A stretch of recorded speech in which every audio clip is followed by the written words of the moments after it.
I want to talk about spiritual perfectionism. I don't know if this is something that other people have talked about or not. It's a term that I've, made up to describe something that I've noticed around spiritual striving. And it comes down to this.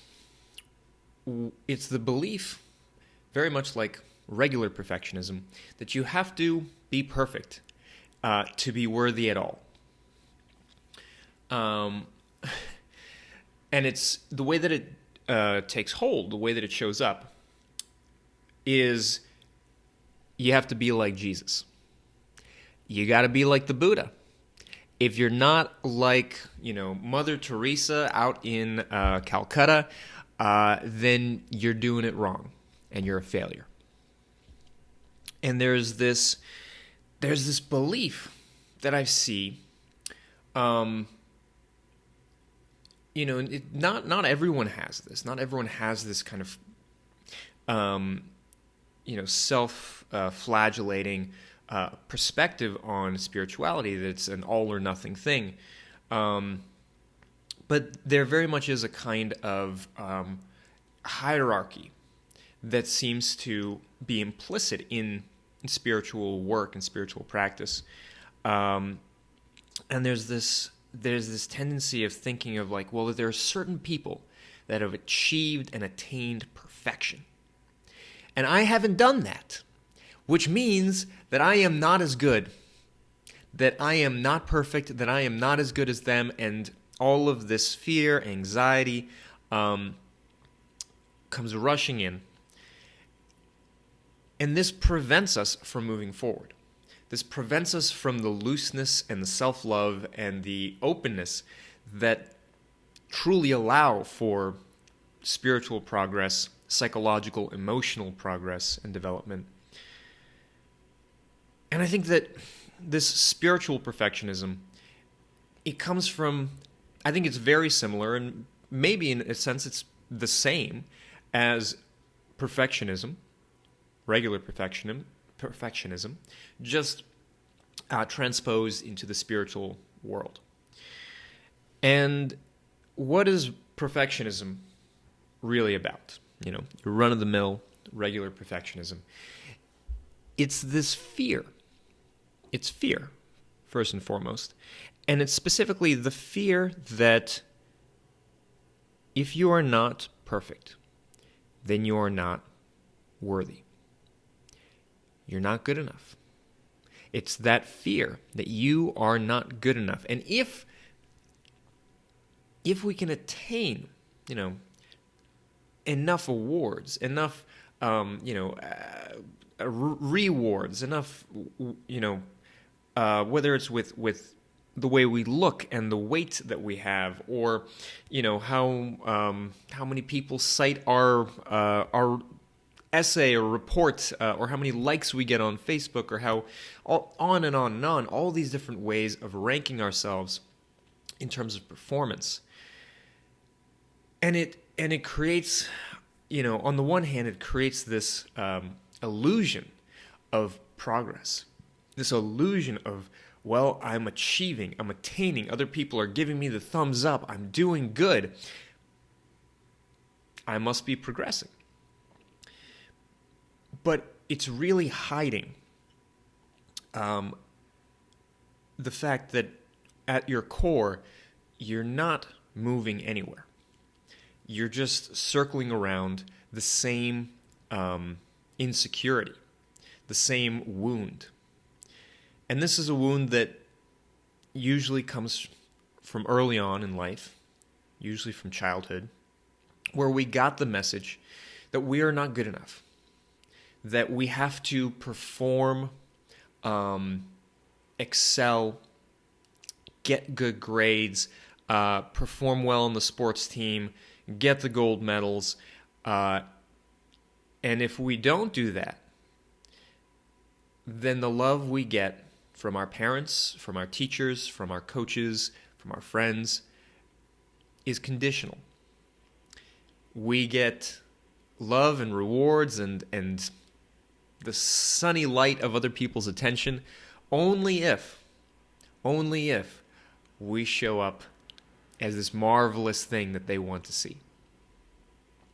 And this, for women, oftentimes this also is about looks and how you dress, the makeup you wear, the weight that your weight, your breast size, your butt size, and guys suffer from this too, but it tends to be more pronounced for women in our culture. And it leads to this kind of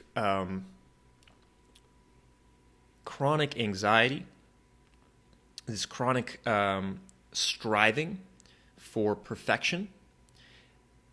And oftentimes a part shows up inside of our inner system that is the inner critic. A lot of people have an inner critic.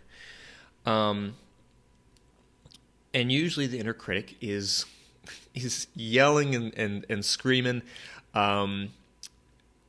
trying to get us to be perfect, to do more, to strive harder. Because there is a belief formed early in childhood that if we just do enough, then we'll get the love that we couldn't get when we needed it most. If we are just good kids, if we just show up and are as the best, right? Then we'll be okay.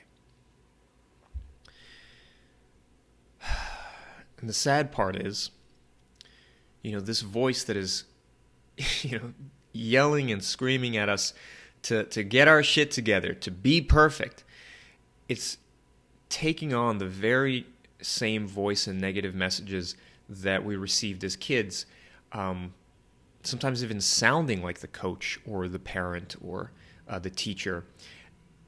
And who it's yelling at, really, is that young part of us, that child that we still have within us, who is afraid, who wants love, who wants comfort and warmth and protection, and instead what they're getting is the same kind of abuse that they got when they were actually that age, when they were actually a child. And the even sadder part is we then perpetuate this, not only to ourselves, not only one part of us yelling and screaming at the rest to get our shit together, we project it outwards onto others, and we treat our employees that way. We treat our students that way. We treat our kids that way. We treat other people in exactly the same way as we treat those vulnerable parts of ourselves.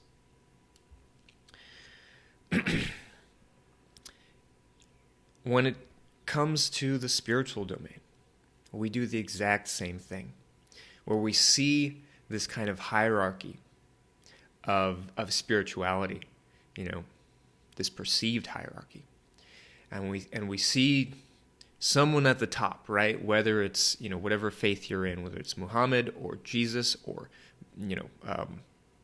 one of the Baal Shem Tov in Judaism, or on and on. You place someone on a pinnacle higher than any reasonable expectation that a flesh and blood human being could achieve. We perceive them as such, and then we berate ourselves for not being like them, for having fears, for having hardness around our heart when we go out into the street and somebody asks us for money and we're like, no, I don't want to, no, and we walk, don't look at them, go straight ahead, and then afterwards berate ourselves, well, I'm not a good spiritual person because I should have given the shirt off my back to that person. And regardless of what is an appropriate reaction to someone that comes up to you in the street, regardless of that, the perfectionism comes in because it's whatever it is that you do for that person. The truth is, it will never be enough. Ever. And that's the trap. It's not so much that, as long as you just give the shirt off your back and spend your life working and laboring to save the world from climate change and from political disaster and from poverty, then everything will be okay. No. That's the trap. You can do all those things, and that little voice inside of you will still berate you. But you didn't do it fast enough. But you didn't do it well enough. But you could have done more. And that's the trap. And I think that, and by the way, this is something that I know well. I have struggled with this various flavors of perfectionism throughout my life. And luckily, I'm at a place where I'm healing, and I have healed and continue to heal, continuing to heal this insecurity that I have.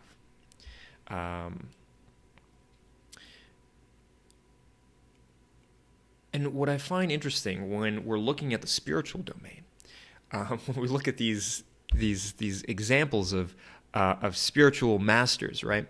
We typically think like, well, you know what? They did it, right? Why can't I do it? They walked this earth. They did these things. Well, here's the thing. We don't actually know if they did the things exactly as we say they did the things. What I mean is, nobody was around to really see Jesus doing his work. Or, for that matter, the Buddha. We have stories. We have myths. We have legends. I'm not saying that these people didn't exist. Most likely, I think, historically, people think Jesus was an actual person. The Buddha, further back, it's harder to tell. There's debate around, if the Buddha was a single person or not. But let's say they were. Let's say they were flesh and blood. They walked this earth. They did, they were spiritual masters. What we get is not a video recording of how they actually were. We get, there's a term called a hagiography, a story about a saint. And a story about a saint is still a story. It is not the person and the life itself. And I think that what we're really looking at, is a game of telephone that has been going on for hundreds or even thousands of years of, oh, did you hear? Jesus raised the dead. Oh, yeah, he cured the sick. Oh, the Buddha attained enlightenment, as a young man, or and went around on top of Mount Meru and did all these things. We hear these stories that have been passed on, altered, embellished, extrapolated. It could be also a kind of what is it? Blanking on the term now. When somebody writes about their own experience but puts it in the mouth of somebody else, like Plato does to Socrates. Plato writes, most of what we know about Socrates comes from Plato. And Plato says, well, Socrates one day was walking along and he had this adventure, and this is what he discovered about the nature of reality. Most likely, that's Plato putting some of his own ideas and words into Socrates' mouth. And this is something that happens a good deal. In the Jewish Kabbalistic tradition, there's some of this that happens. I believe there's somebody does this with Confucius in the Taoist tradition, using Confucius as kind of an example of his own philosophy and worldview, and it's a rhetorical device, because everyone knows these figures from the past, and it's easier to pile on wisdom and insight into a character or a person that we already know, that is already familiar to us, than to introduce a new monk, a new saint, a new person. It's hard for the brain to remember all these. It's easier to continue to elevate and borrow the authority of one of these older figures and say, well, they understood this too. They said this too. But the point is that what we get at the hundreds and thousands of years down the line are these figures that are elevated to this level of godliness, when in reality, the human beings that walked around with those names and those identities most likely were far more flawed, far more mundane than we like to think of them as today. So, this also happens, by the way, with living people. This is the golden shadow, where we find someone that really impresses us, has a teacher, a guru, someone that we look up to, and we see them as somehow luminous, golden, having all the qualities that we want to have. And in that projection, in that idealization, we again miss the reality, where that person is not perfect. They are flawed. They have flaws. Whether they see them or not, sometimes people don't see their own flaws, their own shadows. But we can fall into that same trap, saying, well, this other person attained awakening, enlightenment, and look at me, poor soul that I am. We start berating ourselves.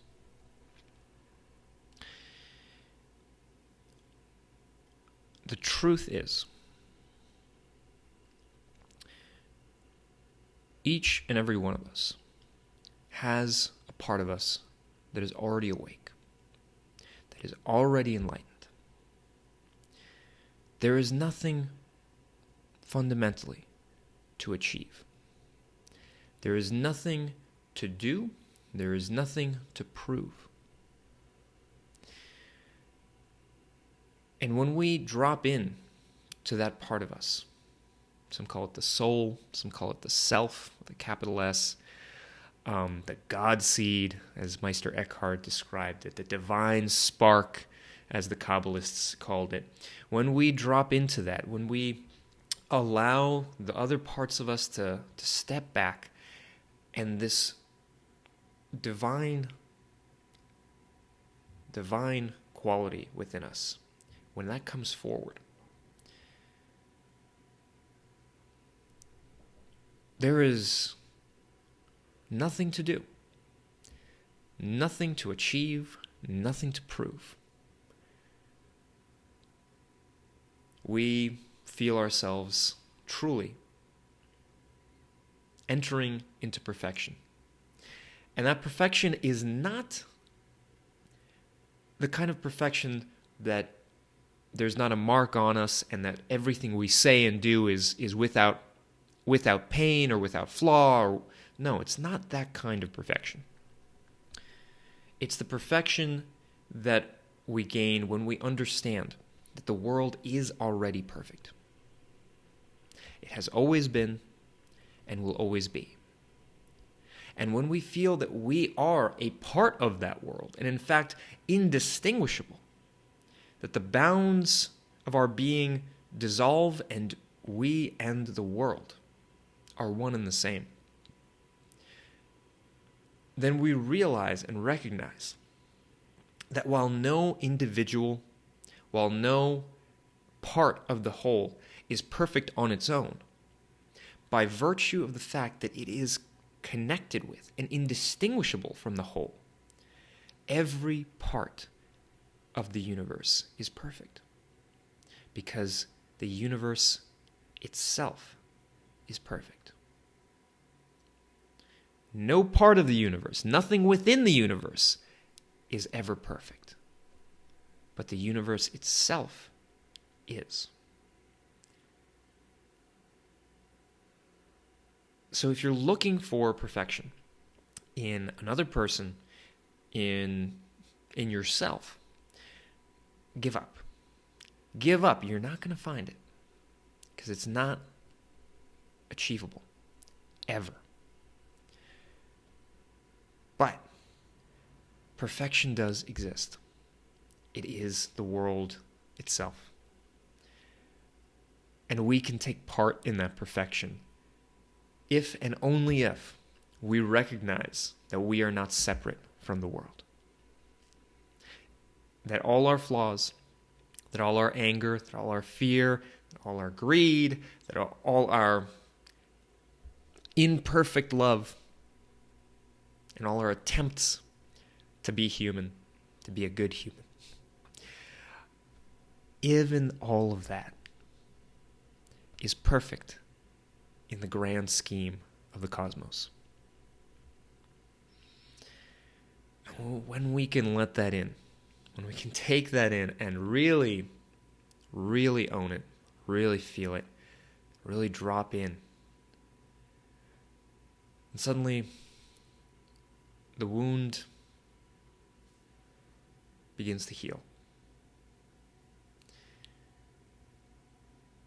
And it's not that we no longer do anything, because there's a voice that'll probably chatter right here. It's like, well, how are we going to get things done?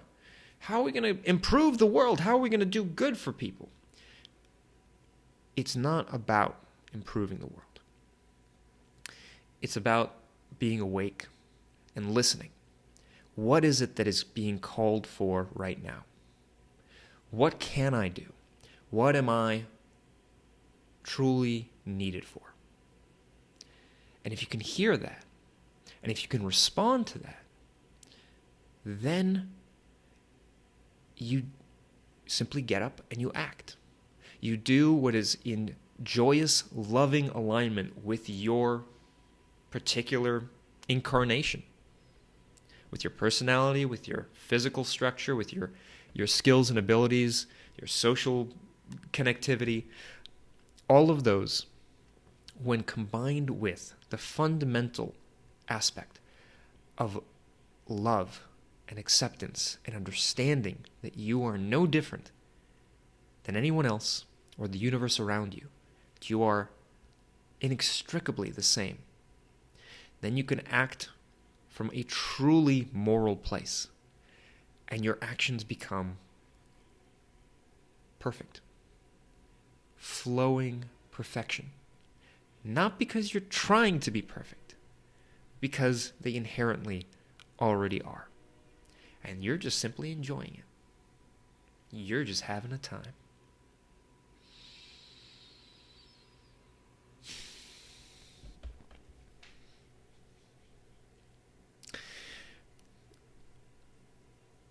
One last thing that I want to say. Creating these videos is hard for my perfectionist. For the part of me that feels like I have to perform well, that I have to show up and spout wisdom in some kind of perfect way, it's hard. And what I find helpful is just showing up and doing it. Whether it's perfect or not, putting it out there anyway. Knowing that, it's only through doing that we get better. If you want to make a good pot, make lots of pots. Action will define us, said Thomas Jefferson. And it takes some trust and takes some faith. But I'd rather be doing and failing than not doing at all. So if that helps at all, I hope it does. It's giving you some permission to go out there and mess up. Everything that you do is already perfect. You couldn't be different even if you tried.